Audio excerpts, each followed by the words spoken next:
அன்புள்ள மகர ராசி அன்பர்களே வணக்கம். மகர ராசி அன்பர்களுக்கு 2ஆம் இடமாகிய தன குடும்ப வாக்குஸ்தானத்தில் ராகு இருக்கிறார். ஆகவே குடும்பத்தில் சிறு சிறு வாக்குவாதங்கள் வரலாம். குடும்பத்தில் 3ஆம் நபர்களின் தலையீட்டினை ஒதுக்குதல் வேண்டும். 3இல் தங்களுக்கு சனி பகவான் தற்சமயம் அவர் வக்கிரம் அலைந்து இருக்கிறார். 6ஆம் இடத்தில் செவ்வாய் சாதகம். ரியல் எஸ்டேட் துறை அன்பர்களுக்கு லாபம் அதிகரிக்கும். நிலப்புலன்களால் ஆதாயம் உண்டு.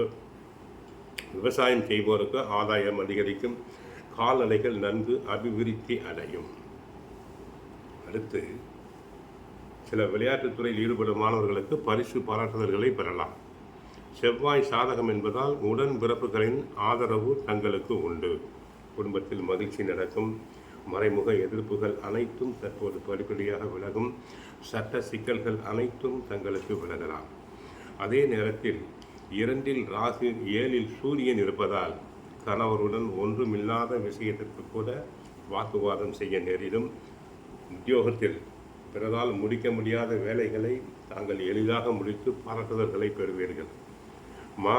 மாணவர்கள் படிப்பில் சிறந்து விளங்குவது மட்டுமில்லாமல் நல்ல பரிசுகளை வெல்வீர்கள். சிலர் உயர்கல்விக்காக வெளி மாநிலங்கள் வெளிநாடுகளுக்கு சென்று வர வாய்ப்புகள் தங்களுக்கு உண்டு. சனி வக்கரம் இருப்பதால் தற்சமயம் உடல் நலனில் கவனம் தேவை.